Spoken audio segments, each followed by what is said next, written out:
The world began, ever-inventive man has constantly pushed forward into the unknown. One by one, the frontiers of science have fallen before him. The science of speed, travel, radio. Now he stands on the threshold of a new age, a terrifying age.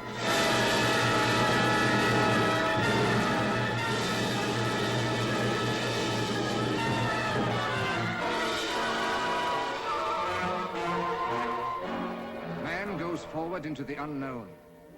But how does the unknown react? The unknown planet, Planet X.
All ready, Dr. Laird.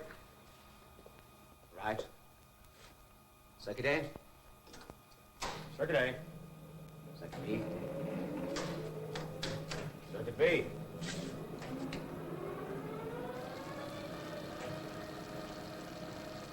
All right, Gil. Let in GF2. Yes.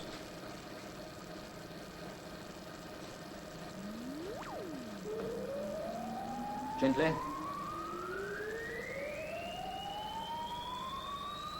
Gently. GF2 in, sir. Sayers, you fool! Get away from there!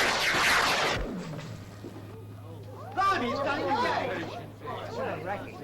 What happened, love? It all went white, blinding light. That's the second time this week. It ain't right. Just because they have to muck about with the current for the sake of their blooming experiments, we have to suffer. They'll bust me too. 18 quid them new tubes cost. Who's going to pay me, I'd like to know, if my tube busts? Fred, the old clock stopped again. Good. After that, I reckon we needs just one more. All right, it's this time. Feeling all right now, love? Of course I'm all right, don't fuss me. Oh, would you like a glass of water? Water? Want something stronger than that. I'm going to finish my drink. Go on, Aunt. The things you say. You're better than any telly. Oh, you think so? Shall we go? I don't mind. Come on, then. It's a lovely night.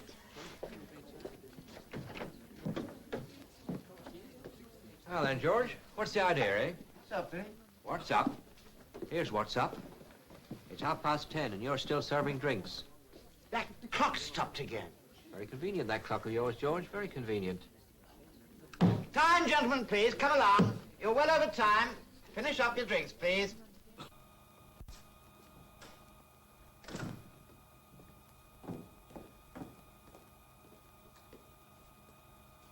How is he, Dr. Laird? Sayers, he'll be all right. His hand is badly burnt. Means he'll be out of circulation for quite a while. Yes, the clumsy dolt. Why did he want to go near GF2? He knew it might arc. Why does it, Art? Heaven knows. It could be the timing is wrong. Sayers never did get the timing right with this Yankee computer. Oh, sorry, Bill. It's all right. We could try a slightly higher frequency, but it's more likely to be eddy currents, and that'll mean more damping.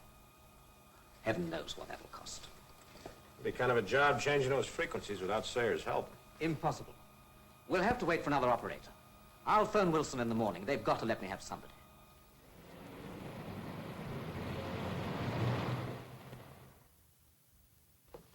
Morning, Wilson. Good morning, Brigadier. Please sit down. Thank you. I take it you've come about Laird. Yes, it's got to stop, Wilson. That will be your recommendation, committee? Of course. Don't you agree? You're thinking of this business of Sayers. I'm thinking of the cost. By the way, I've replaced Sayers.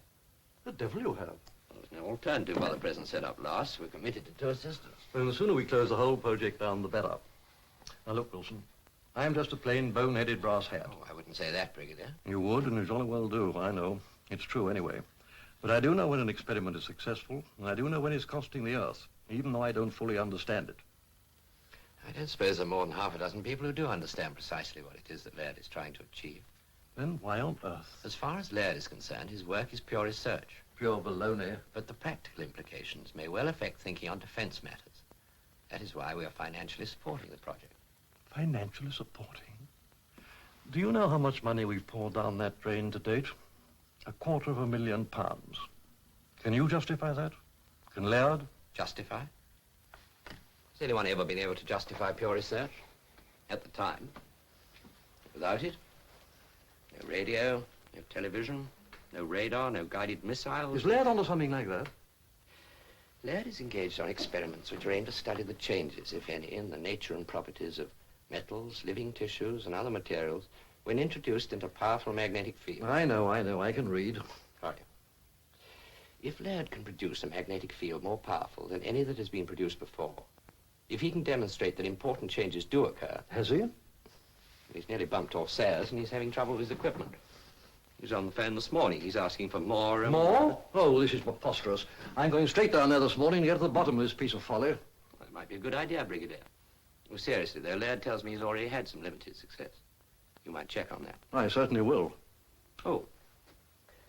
I promised to send him this. Perhaps you would take it. What is it? A piece of metal. An alloy such as used in aircraft. What's Laird supposed to do with that? You can tell him if you like. I'd love to. In that case, you'd better take this piece, too. I'd like to think that one experiment, at least, was some use to the country. Is this the same? Well, actually, no. I want testing on both eventually. You're going straight away? Yes, this morning. Good. We'll be able to soften the old boy up and his new assistant. It's a woman. A woman? Yes. I can hardly wait to tell him.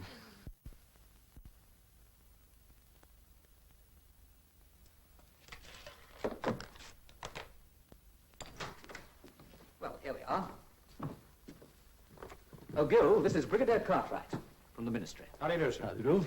This is Gil Graham, Brigadier, my chief assistant. He's from McGill in Canada. A fine university. Thank you, sir. My other assistant was injured. We're expecting another one today. Oh, Lord, I'm sorry, I've forgotten. I was to tell you your new assistant is a woman. A woman? You must be joking. Oh, he has to be joking. I'm afraid not. There's no one else available to operate this computer of yours. But a woman, this is preposterous. This is highly skilled work. She's very highly qualified, Doctor. Yeah, I know the type. Frustrated, angular spinster, very dedicated to her calling. Without a sense of humor, bossy, and infuriatingly right every time. Sorry, I know how you feel. I'm not having this. I'll go up and see Wilson. Look, Doctor, don't you think you better show me what you brought me down here to see? Maybe you won't need an assistant soon. Very well.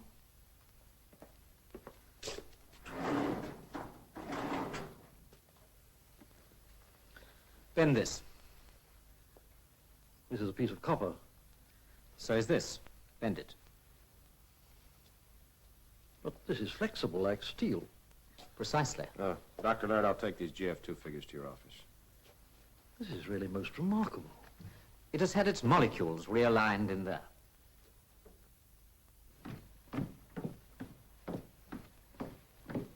Oh, I'm so sorry. I was told to come down here. Who did you want to see? Dr. Laird. Are you... No, I'm Gilbert Graham, his assistant. Oh, I was told to report here. Well, he's right here in the laboratory. Oh, are you the You the new comp operator, the replacement for Sayers? Yes, I am. I heard about Nicky Sayers. I'm terribly sorry. Oh, I don't know. Weren't you expecting me? Not exactly. You're French, aren't you? Yes, I am. Are you surprised? Very agreeably so. Thank you. I think that Dr. Laird will be, too. How is he to work with? Oh, he's great, as long as you stand up to him. I see. Oh, Mr. Graham, can I have a word with you? Certainly. This is Michelle DuPont, General Cartwright. How do you do? As soon as I see her in the Dr. Laird, I'll meet you up in the office. Yes. Excuse me.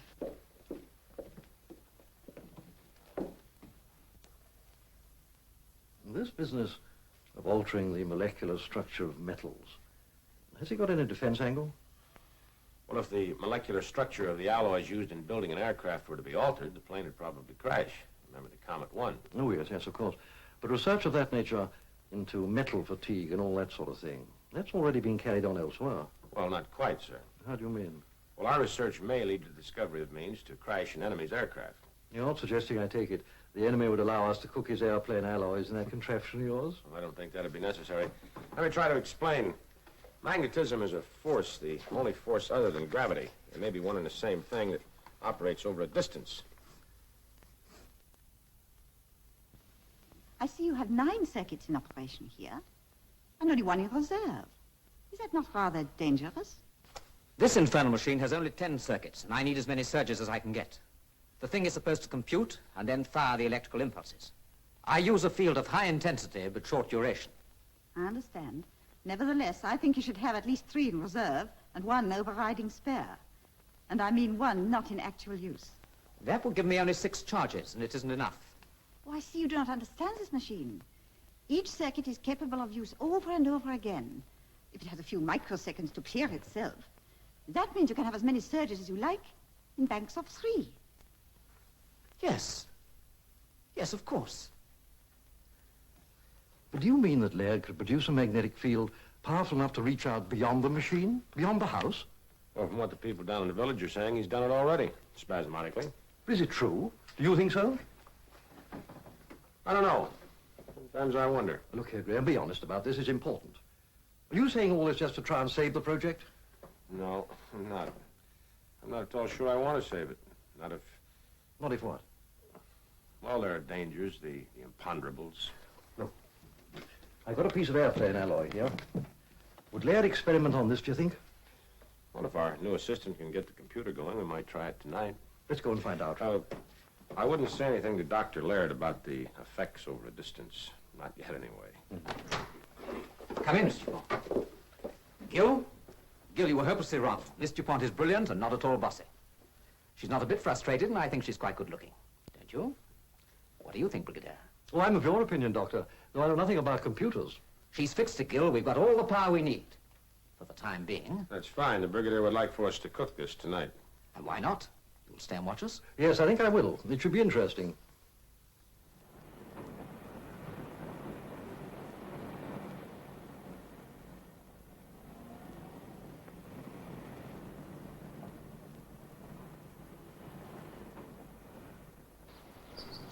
Hello. Hello. Have you got one yet? No. Jane! What do you mean, talking to that tramp? How dare you? He's nice. I met him in the wood yesterday. What? He likes insects too. He's promised to give me a flea when he can catch one. I'll give you a flea. Come on in this minute. How many times have I told you not to speak to strange men? Tell me, what do you do for entertainment here? Entertainment? Yes. Well, we have television. Of course, we don't have much time for that sort of thing. Once in a while, I combine my pleasures and watch it down at the village pub. Oh, I adore English pubs. Do you often go? Often as I can. Like to join me sometime? I'd love to. Good. But I warn you, though, we're not very popular down there. No? Why? Well, they seem to think that some of our activities up here create some odd interferences in their TV and radio. Is it possible? Dr. Laird doesn't think so. And you? Do you think so? Could be. Is what we're doing dangerous? Not yet. But then you were thinking of Sayers. No, I was not thinking of that kind of danger. That's to be expected. Yes. You know, I've been thinking, you don't have to stay here. I mean, you'll be going back to France pretty soon. Why not I'm not scared, Mr. Graham. No, of course not. You know, we're all kind of, well, as the English say, matey around here. Makes things easier. Think you can manage to call me by my first name? Gilles, isn't it? Gil. Oh. I saw your name in the letter you brought. Micheline? Michel. Ah, that's it, Michelle, yes. I like that. It suits you. You didn't answer my question. What about the danger? Yes. You see, I'm no expert in magnetic fields, but it just occurred to me this field Dr. Laird is using here, well, it's a very large field, isn't it? I mean, isn't it possible? Could it spread outwards? Dr. Laird doesn't seem to worry. Laird. You're always telling me what Laird thinks or doesn't think. I'm asking you. I think you're a very clever young woman. I see. And bossy? Oh, now, wait a minute. Frustrated? Look, Michelle, you're taking unfair advantage. I mean, after all, I didn't know you then. What I mean is the female scientist types that I've always known were, well, shall we say, different. I'm sure. Well, I think we'll call the others. Oh, Michelle, look, your letter of introduction, what I mean is there anything besides your name? Oh, yes. Bachelor of Science. Yeah, but, And Mademoiselle. Mademoiselle. Well, that do make it nice. That's American slang. It means that do make it nice. Oh.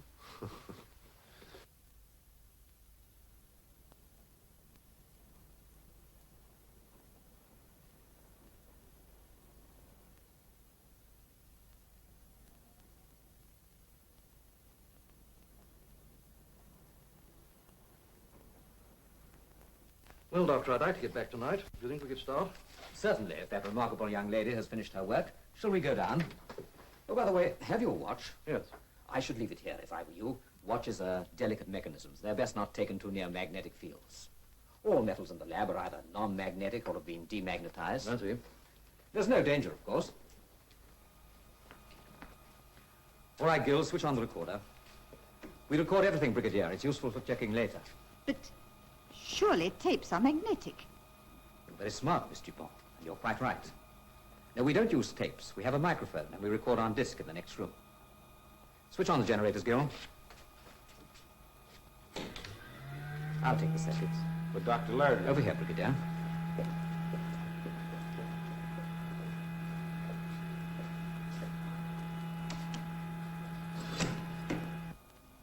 Do sit down, Brigadier. Thank you.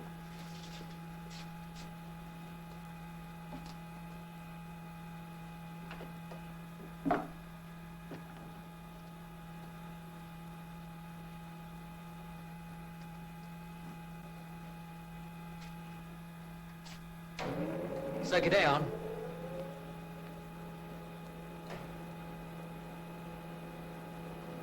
Computer? Computer on. Circuit B on.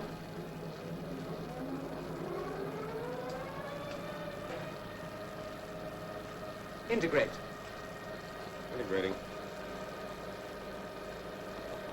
10. 20. 30. Oh. All ready, Gil? All set, sir. Right. Steady now. GF2.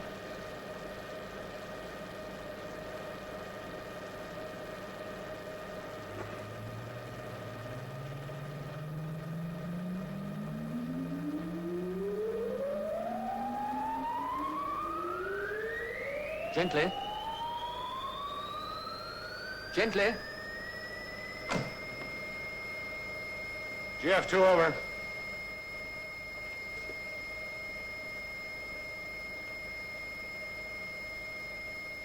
Three banks under reserve in operation, Doctor. Good.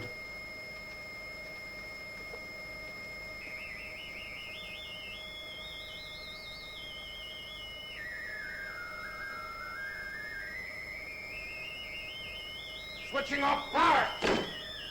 Look out, Michelle!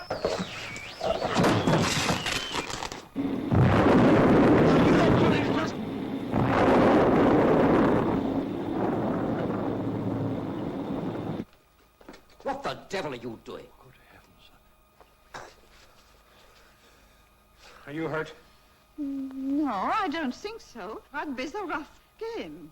Oh, I'm sorry. It was the only thing to do. What happened? I don't know. I'm sorry. It was my fault. I left my keys in there. That was very careless of me.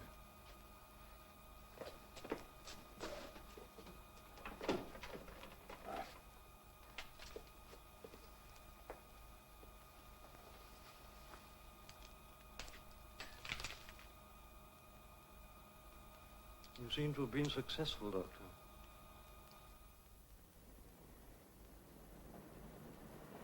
Look. What's that? Now, here's the standard. All the ladies. Big storm on the south coast. Now, here's the standard. Big storm on the south coast. All the ladies. Now, let's see. Yes, quote. Is space travel... No, unquote. Yes, let's see. Yeah, quote. Could they invade us, unquote. Yeah, something like that. Then we'll carry a follow-up on page 3 with readers' letters. Well, they'll have seen hundreds of ruddy flying saucers by the time we're through with them. Okay. Who exactly is invading us? Mars? Eh? Oh, no, they won't like that. Who, the Martians? Idiot, no, look, make it, yes, that's it. Planet X. The invasion from Planet X.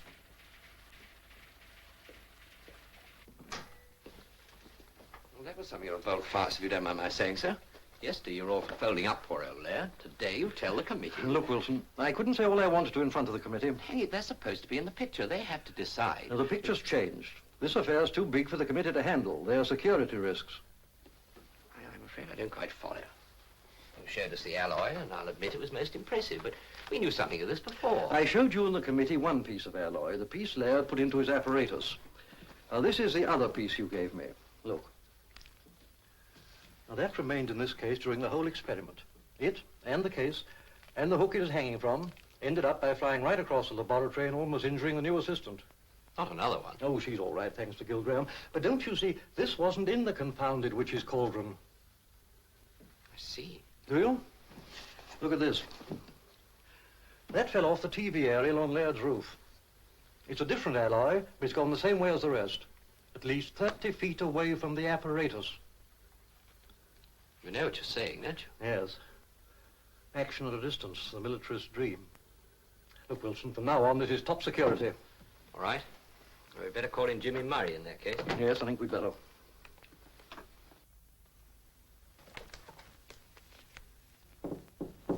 Come in. Hiya, how you feeling? Broken neck would feel worse, I guess. Do you always take your female assistants to a low-flying tackle like that? Depends on my mood. When I'm away from an intense magnetic field, my technique's a little different. I should hope not. You didn't come here to demonstrate, did you? It might be kind of interesting. Help yourself. Thanks. No, as a matter of fact, Michelle, I have something else on my mind. Can't say I'm sorry. What's the trouble? Before I grabbed you last night, I switched off the power from the generators. Yes? That should have shut the whole machine off at once. Well, it did surely. Laird was pretty furious. Think back for a minute, Michelle. Must I? Please. Okay. After we hit the floor, the briefcase flew across the room into the computer. Correct? GF2 was arcing then. Right. Well, how the devil could that be? With the current off, the whole contraption should have been dead. That's right. But There's another thing, too. of course, that screaming noise. Yeah, well, then I'm not crazy. You do remember. Yes. The circuits continued to operate after I'd switched off the power. But, Gil, what are we saying? This is completely ridiculous. You couldn't have switched it off. Yes, I did. I checked the switch this morning. There was no current flowing from the generator when GF2 arced, when that briefcase flew across the room, and while the circuits continued to scream. There's one way of checking. How's that? The recording. Of course. What's the matter with me? Come on. Wait. What's the matter? I'm still creaking. Let me give you a hand. Thanks. You don't look all that fragile, you know.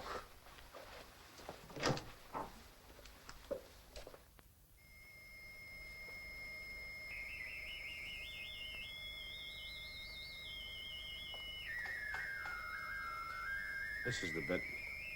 Listen. Switching off power! Look out, Michelle! Well, Gil, what does it mean?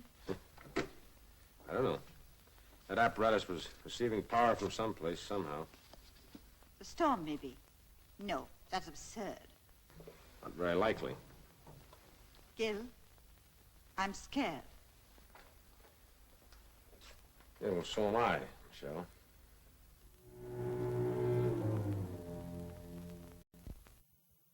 So Laird Circus gets top security rating. That's about it, Jimmy. Well, if you both think so. Don't you?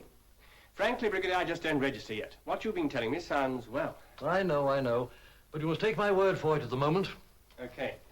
But what with you and Laird, freak storms and the press going to town about flying saucers and invasions from Planet X, I'm beginning to feel like Dan Dare. Am I likely to meet a little green horrors with eyes on the ends of their whiskers? I don't think that at all likely. Though you may meet some characters with snow on the boots, if you know what I mean. Yes, I know. And you know we've had a call from Air Force Security saying that 3 of their radar stations report sighting some unidentified object. Do you think there's any connection between this and Laird's work? I don't know. I just don't know. But we must take every possible precaution. You and Wilson travel down separately. Okay. Wilson will supervise the ordering and delivery of Laird's new equipment, and it's going down in plain vans. Watch it, Murray. I will. And remember, Wilson, you must impress on Laird the importance of a wide margin of safety this time. Laird seems to be a tricky customer to give advice to. He is. In fact, he's more than tricky. He's... Oh, well, I suppose you must make some allowance for genius. Work in close touch with Graham. I'm pretty sure he's aware of the risk. And they must understand the whole aim of the project now is to make the force directional. Right, sir. Keep in touch, and the best of luck.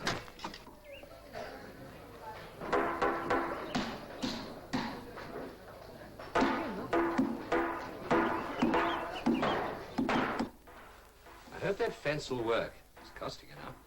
Yeah, it should. Form an anti-magnetic screen. Particularly ugly one. There ought to be a law about corrugated iron. Another lorry load of gubbins arriving. You know, this is getting a bit ridiculous. Besides, creating a condenser to make it look like a sideboard is darned expensive. I better go down and check it in. Right. Oh, Gerald, when you're finished, I'd like to have a private word with you. Okay, I'll be back. Right.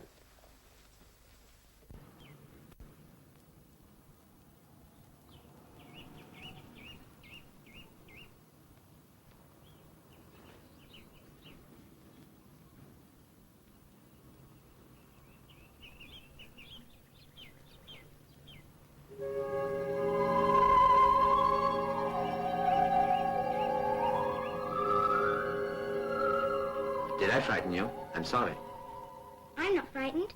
I was just going home anyway. I don't know you. What's your name? Smith. Smith?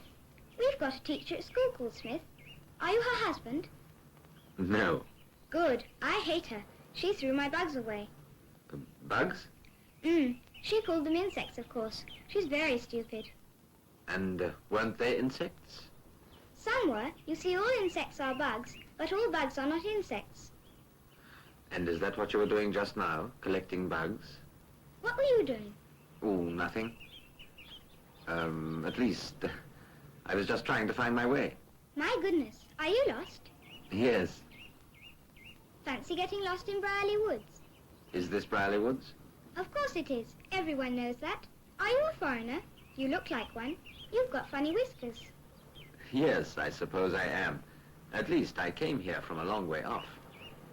What's so funny about my whiskers anyway? I haven't seen anyone else with funny whiskers like that. Well, perhaps I'd better shave them off then. I don't want to look funny or different from anybody else. How did you get here? If I told you, you wouldn't believe me. I would, you know. Even if I said I came on the back of a giant dragonfly? Oh, no. There aren't any giant dragonflies. There are where I come from. There aren't any giant dragonflies anywhere. What about on the moon, then? Oh, well, if you come from the moon, that's different. Where are you staying? I don't know. As a matter of fact, I'm looking for somewhere to stay. I expect we could have put you up at our house. Only there's a new lodger coming today. I don't think I shall like her. Her name's Forsyth, and she's going to be the new teacher at our school. Is there anywhere else round here I may be able to stay? I don't suppose they'd put you up. They're very narrow-minded. Oh, of course. Are there any big places round here, you know, factories, workshops, anything like that? Nothing like that. Only Dr. Laird's house, of course. But it's no good going there. He's a mad inventor. And what does he invent? It's a secret. No one knows. Well, I must go home. Why is Dr. Laird mad? Almost every night he switches on his machine and busts off all the television sets. Where does he live? It's no good. He won't take lodgers. You can see his house from the top of the hill. Goodbye. Goodbye.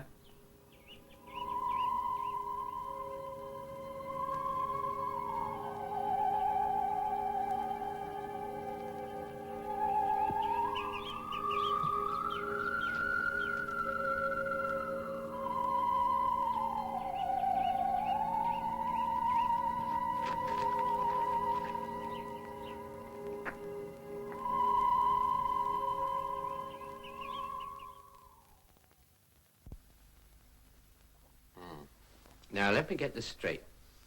What you're trying to tell me, as I see it, is that this fearsome contraption of yours went on working after you'd cut off the current. Is that it? That's it. I speak from unfathomable depths of ignorance, but is that so very remarkable? Of course it is. If I switch off, say, an electric fan, wouldn't it go on turning for a while, momentum or something? Yeah, but you wouldn't get an electric shock from the terminal.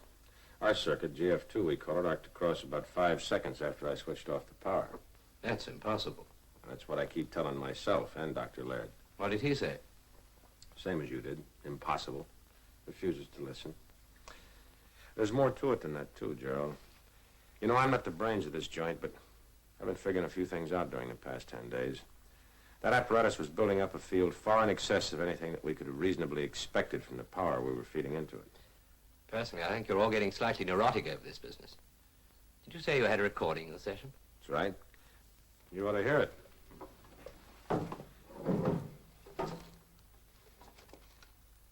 It's funny. It's gone. This looks like a case for Jimmy Murray. Where is he? On his way down from London. I promised to meet him for a pint in the Crown and Mitre this evening. You better come, too. Yeah. Shall I bring Michelle? Not necessary. She's coming. I asked her this morning. I want to start getting up earlier.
You all right?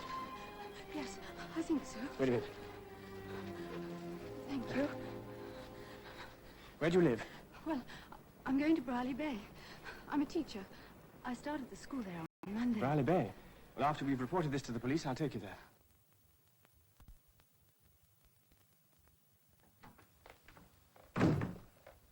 Please sit down, Miss Murray. Thank you, Inspector. We're taking a statement from Miss Forsyth now. I understand you're taking her on to her lodgings at Bryerly Bay. Yes, I'm staying there myself at Dr. Laird's establishment. Inspector, what are you going to do about this man? Well, we'll comb the woods, of course. But first, let me ask you a question. Do. I don't say I shall be able to reply. I know you security chaps. But this is important. You see, a man has been seen in the woods, and it's been reported that he has a large burn mark on his face. Tell me, has Laird been using radioactive materials? I can tell you that, Inspector. The answer is no. Definitely no. Thank you, sir. Well, we'll have to try another line of approach. Come in. Miss Forsyth's ready now, sir. Right, just coming. Well, goodbye, Inspector. Goodbye, and thank you very much for all your help.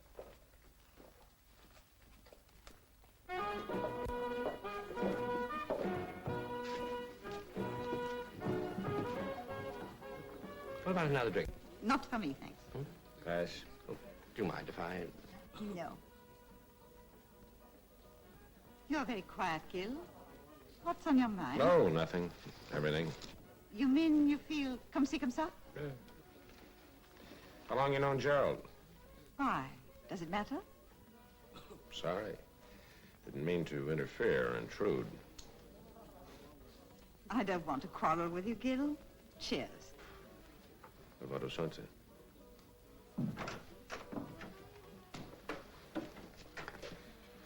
You know where that man Murray is? He was supposed to meet us here. What do you have, sir? What's that? Oh, Bob's. Mild and bitter. I'll have that. Certainly. That elfin music you hear comes from a proper band. At last. Sorry I'm late. Okay. Meet Michel Dupont and Gil Graham. How'd you do? Oh, yeah? What's the trouble? Things have been happening. There's a maniac at large in the woods. A what? Maniac? Oh, there you are. Nice of you to take me dancing. What are all the pretty girls going to do now they haven't got Jean Kelly to dance with? Nurse their perishing combs? I haven't been long. Oh, no. You were going to get me a drink half an hour ago. I thought you were going to have a nice cup of tea. Tea?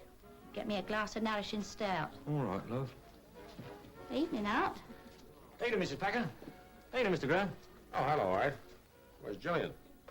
Isn't she here? Haven't seen her. Well, you see, I was supposed to be working late tonight, and, well, she said she'd meet me here. You are. That's women for you. Can't let them out of your sight. Never mind, Aunt. Have a drink. I expect Gillian's had to wait till her dad's got home. She expects hasn't been too well lately. No, I think I'll stroll down the lane and see if I can meet her.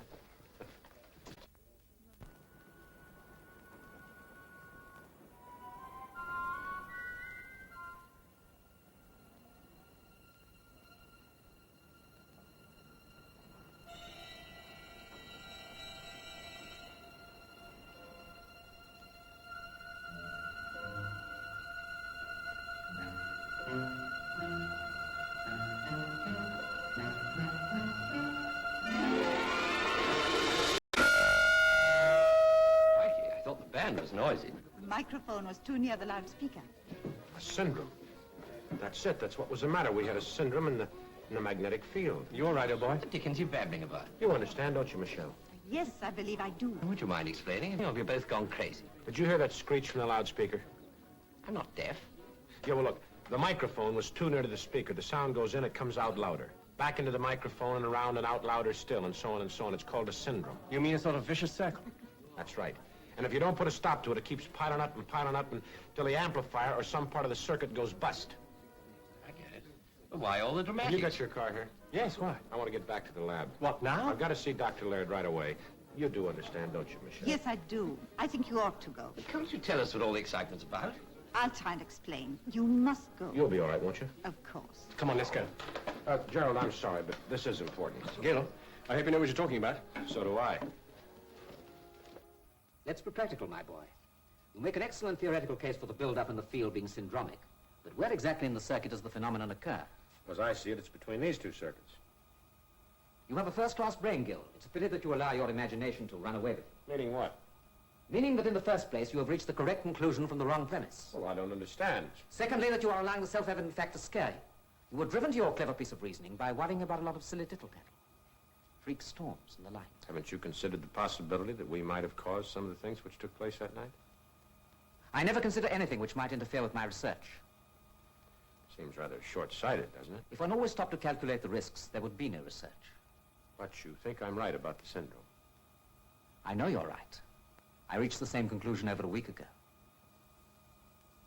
Well, but you said nothing to Because I knew you would be all for delay. Well, wouldn't that be the wiser course, Dr. Laird? I don't think so. We have accidentally stumbled upon the secret of producing an enormously more powerful magnetic field than we had ever hoped for. We have saved ourselves years of work, and you want to throw those years away. No, I don't want to do that. I just feel that we ought to proceed with the utmost caution. We have new equipment, more powerful generators, but the same circuits. We have taken great precautions. The iron fence, for instance, the direction field, better insulation, and the screening between the terminals of GF2. Yes, well, as I see it, the screening of the GF2 terminals is the main danger. It's like putting a 6-inch nail across a 5-amp house fuse. Perhaps you would allow me to be the best judge of that. I've been engaged in this work all my life. Well, I'm sorry. I didn't mean to sound impertinent. Not impertinent, just frightened. And a frightened assistant is no good to me.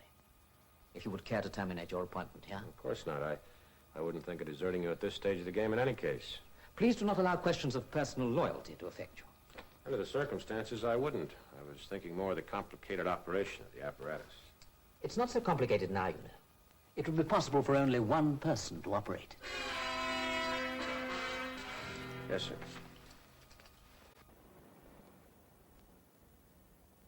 Julian! Julian! Julian! Julian!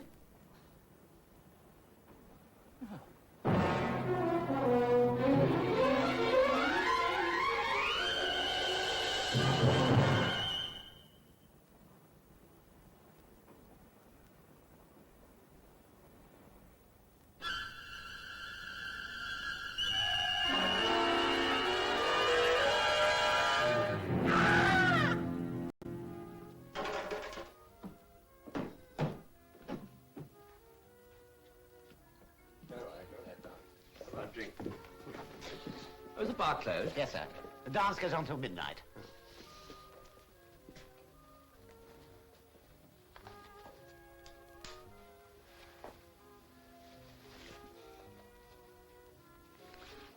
It's getting very late. Is it that I'm positively repulsive, or could there be someone else? I'm afraid there is. I'm sorry. I just realized it now. Gil? Please, let's go. Lucky devil. Ah, Miss Dupont, you going? Yes, why? It's Gillian Betts. They've just found her. Is young Art here? What's happened? An accident? No, sir. Not an accident. Murder. Where was this? In Bryerly Woods, sir. It's a maniac. Yeah, are you quite Sorry, sure? sir, I can't say any more. No. Of course not. Darling, you all right? Yes, but can't we go? You are together, sir? Yes. And you have a car? Oh, yes. And that'll be all right. Only you see, we haven't found the fellow yet. And what about you, sir? Are you with the... No, officer. I'm alone. You're going past Bryerly Woods. I don't think you ought to be by yourself, sir. Well, could I give you a lift? Thank you. Not at all. My car's outside. Good night, miss. Good night, sir. Good night. I'll warn the others upstairs. Right. Where shall I drop you, Mr. Smith? If you could drop me at the other end of the village near Dr. Laird's house. Oh, yes, we're going that way. Thank you. I'm just thinking. That young man went to meet Gillian. Don't you think we should tell the police? Yes, of course. I'll go back in and tell him. Will you forgive me if I take this opportunity of speaking to you? What is it? I overheard what Mr. Graham said tonight about syndromes. Well, You see, I understand something of your work. how much? Who are you anyway? That is not important. I must speak to you and Mr. Graham as soon as possible.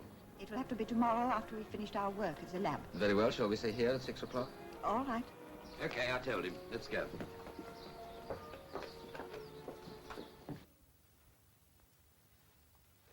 Did he give you any clue as to why he wanted to meet you and Gil? Not really, but he seemed to know a lot about our work. You didn't tell him anything. Of course not, Jimmy. I'm not that stupid. Well, I don't like it. I just don't like it. Who is this chap Smith? Know anything about him, Gerald? Not a thing. Gil? I saw him for the first time tonight at the dance. Gerald, when you took him in the car tonight, did he say where he lived? No, he just told me to drop him near here. Yes, he said it was okay to drop him here. That's right. He must be staying in the village. Well, that should make it easy for us to keep tabs on him. Gil, Michelle, you must meet him tomorrow evening, as arranged. What's the drill? See if he tries to pump you about Laird's work. Find out all you can. Right. How did Laird react to your inspiration, Gil? Oh, the syndrome? He guessed it already. No, that's tough. Is he going to foul things up? Nope. He's pressing on regardless. You're worried, aren't you? I am. I'm in a bit of a fix. I don't like to go behind the old man's back. I think we're moving along a little too fast. That apparatus is ready to work, but nobody knows for sure what it'll do. Doesn't Laird know? You try asking him. I almost got sacked tonight. Oh, no, Gil. Would you like me to contact Cartwright? Well, I think we should in any case. But he better not come here, not with Laird in his present mood. I agree. Well, then. Well, police headquarters. Poor old Inspector Burns ought to be put more in the picture. We may need his help yet. Just you say, Jimmy. I'll phone Cartwright in the morning. I'll meet him at the station in the car. Well, if there's nothing else, I'm for bed. Would you mind? Oh, yes. Coming, Jimmy? Hmm? Oh, yes. I'll see you two before you meet Smith. Good night. Right, good night. Good night. I'm sorry about tonight. I didn't mean to butt in. Isn't really any of my business. Isn't it, Gil? After you'd gone, Gerald kissed me. Why tell me? I'm not enjoying it. Neither did I. Funny, isn't it? Well, it's too bad. I'm sorry. Are you really? Not really.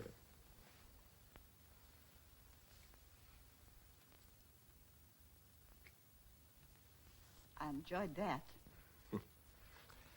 So did I.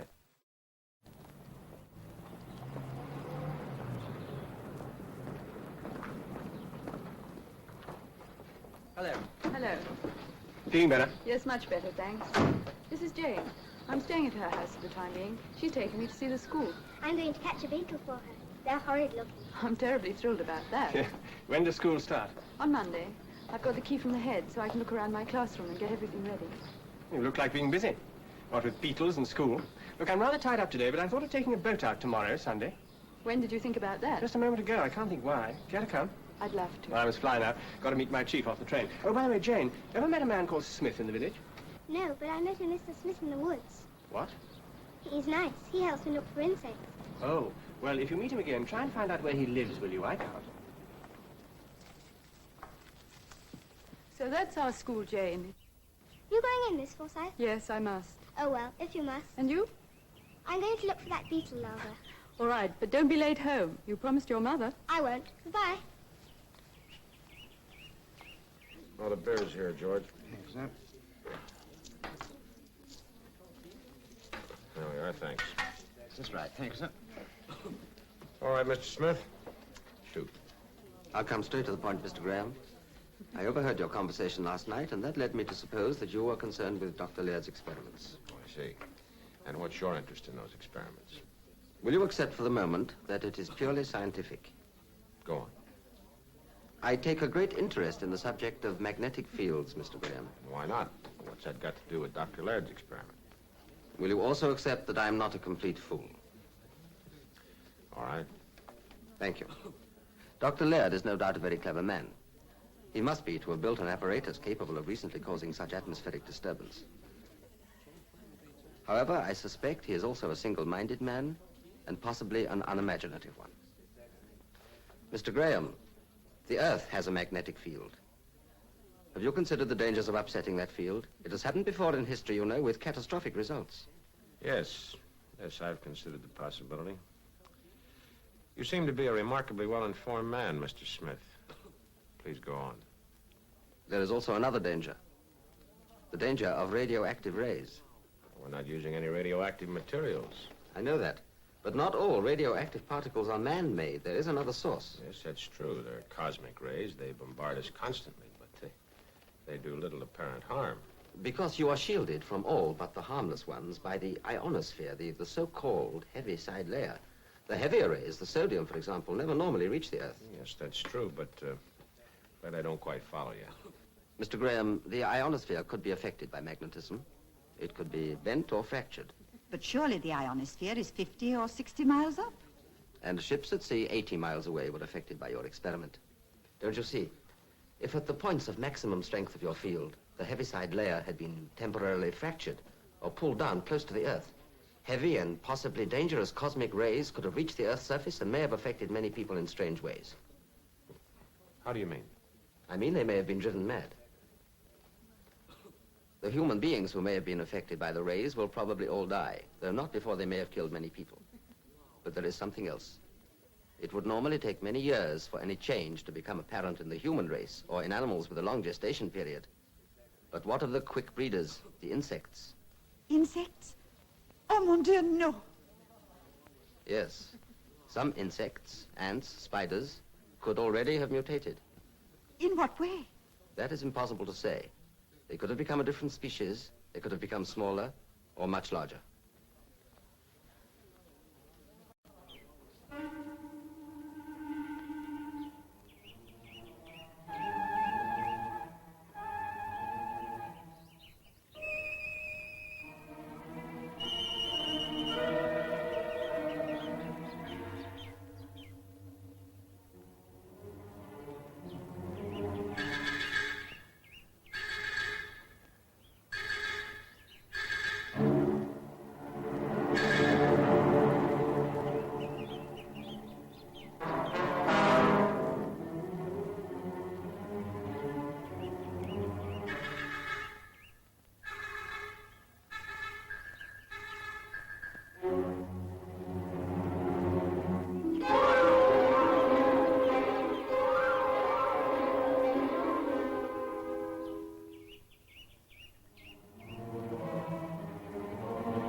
Look, some of my colleagues are in a conference now at the police station.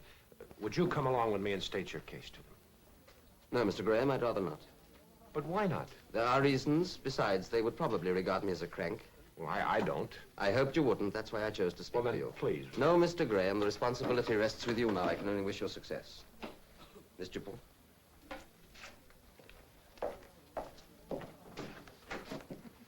Well, Gil, what do you think?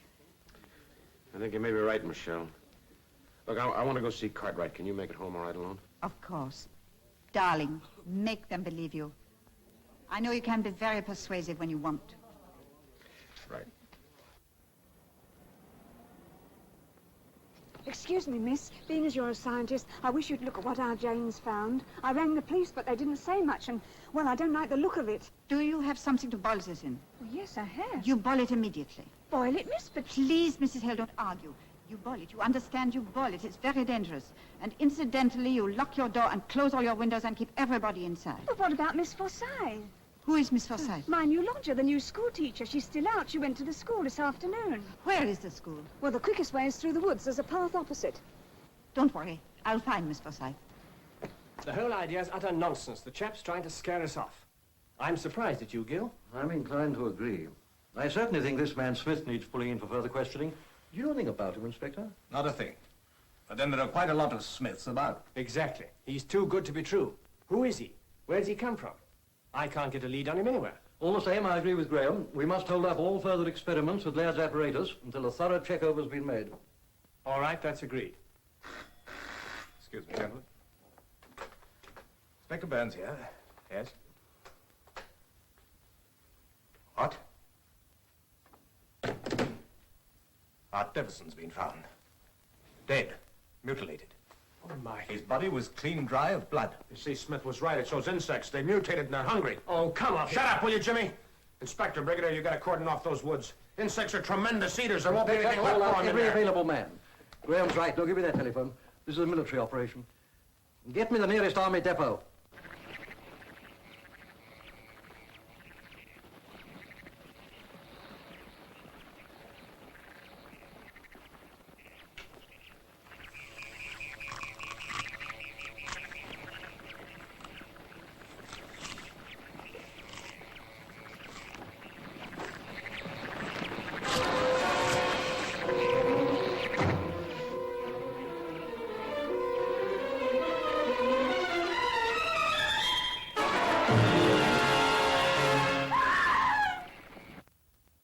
Bryerly Woods.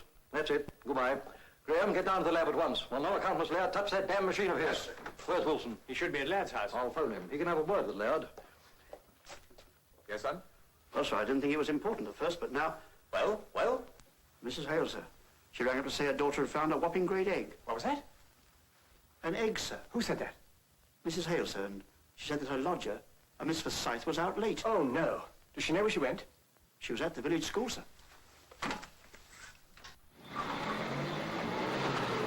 Gil, quick, Bryerly School.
tell you. There's another girl in the woods. Who is it? From Dr. Laird's assistant. Michelle! Gil, come back. Mr. Graham! Michelle, she's in here. I'll come with you. Hurry.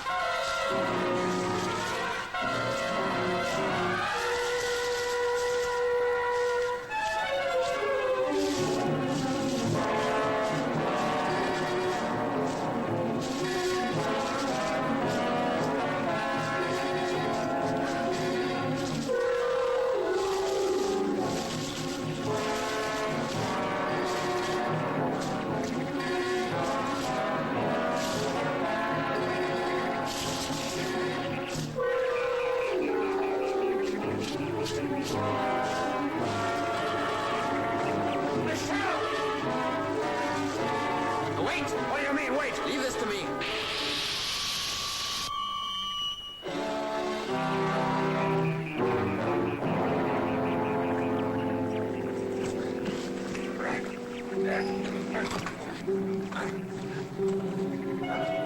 This way.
Oh, what is it? What is it? I just had a message from Brigadier Cartwright, Dr. Laird. Oh, I can't be bothered with you or Cartwright just now. I'm sorry, Doctor. This is important. So is this. Much more important than anything Cartwright has to gossip about. And I'm nearly ready for testing. It's about that. You mustn't operate the machine. I mustn't operate my own apparatus. Did you say that... I'm afraid I did. Some entirely new factors have arisen which make it imperative that all testing should be indefinitely delayed. Indefinitely delayed. How easily Whitehall bureaucrats betray red tape fetters. Indefinitely delayed. There will be no delay, Mr. Wilson. I alone am competent to decide when this apparatus shall be tested. Not some two-penny brass hat or upstart civil servant. Now get out! Dr. Laird, don't be ridiculous. Put that gun down. You're behaving like a madman. Nobody wants to interfere. Get out! If you say another word, I'll shoot you. Do you understand? I'll shoot you. Please listen. This apparatus has cost lives. It is dangerous.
Feeling better, Michelle?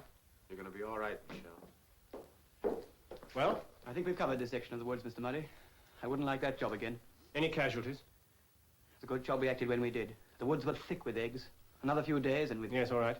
There's to be no relaxing. Keep patrolling all night, and tomorrow we'll have a thorough comb out. You better report to Brigadier Cartwright straight away. Right, sir. Good Lord. To think we have to do this in every wood in the country. That will not be necessary, Mr. Murray. Hmm? Mr. Smith, one or two questions I'd like to ask you. Where do you come from? Jimmy, I'm afraid that's going to be a kind of an awkward question for him to answer, isn't it, Mr. Smith? Yes, indeed. You said that some of the RAF boys had reported unidentified objects flying south. Yes, that's right. Usual sort of nonsense. Yes, well, this time it wasn't nonsense, I'm afraid. Was it, Mr. Smith? I landed here shortly after your first disastrous experiment. Landed? What are you talking about? This is difficult. Let me put it this way, Mr. Murray. Without being aware of it, your newspapers were very near the truth when they spoke of mysterious invaders from Planet X. Am I going crazy? In fact, there was but one invader. It was I. Jimmy, I realize it's going to be a little hard for you to believe, but the truth of the matter is, Mr. Smith is the legendary character from outer space, right?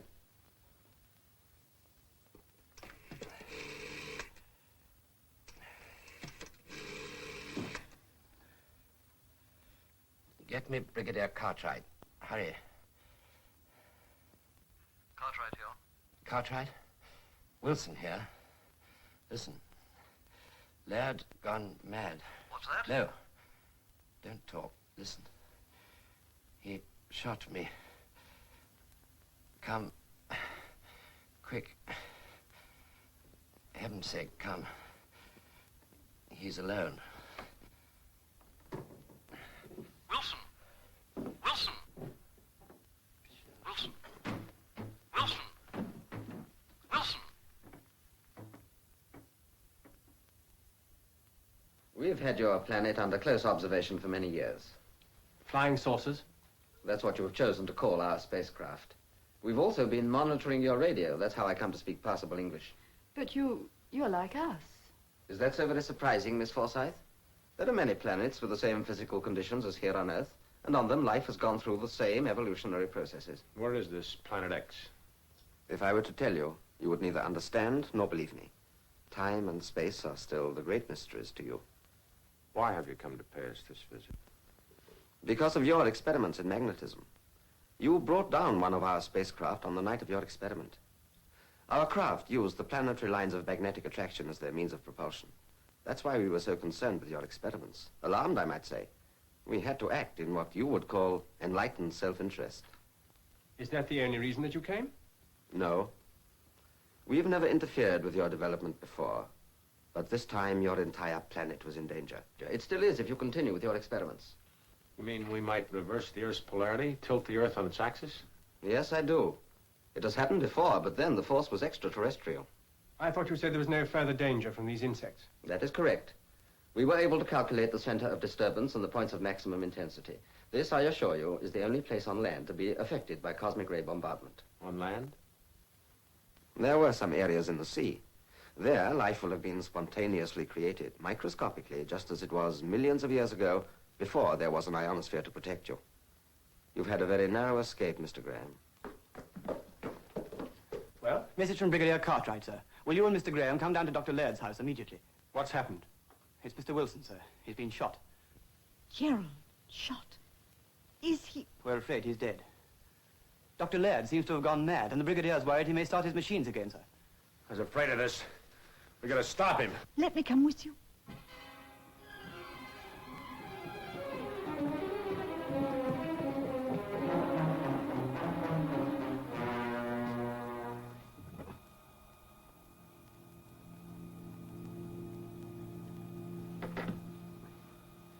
Just like I thought. Locked and bolted. We could break it down, I suppose. Well, we might, but it'd be a tough job. It'd take hours. Oh, that will be enough to set him off.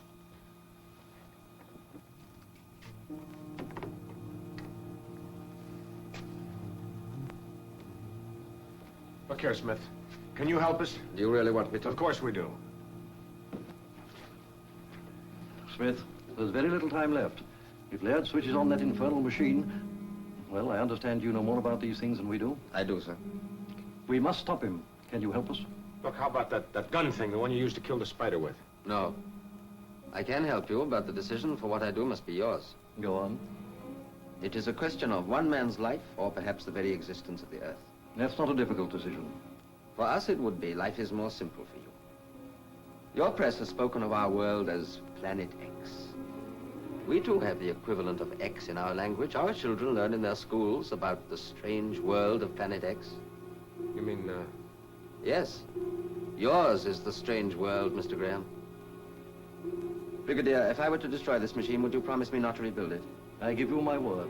Without Laird, I don't think we could. Right, Graham? Absolutely right.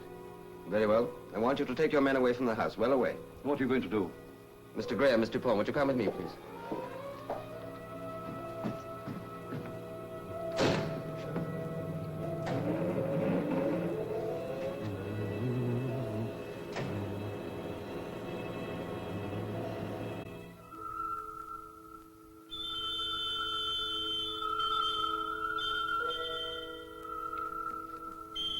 Now we must wait.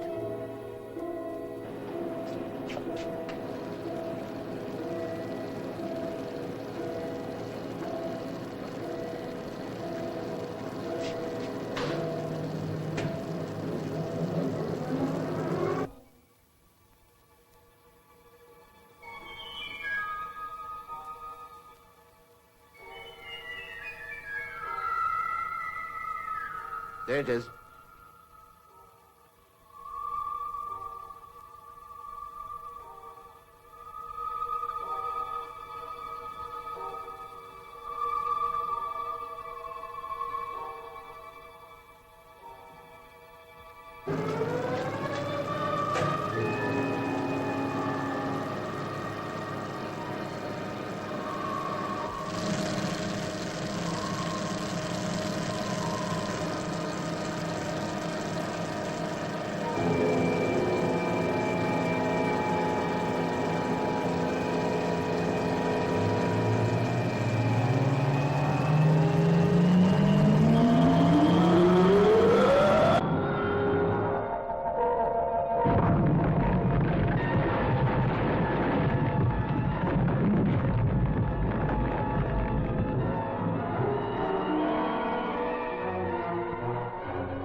Goodbye. Will you come back? Who knows?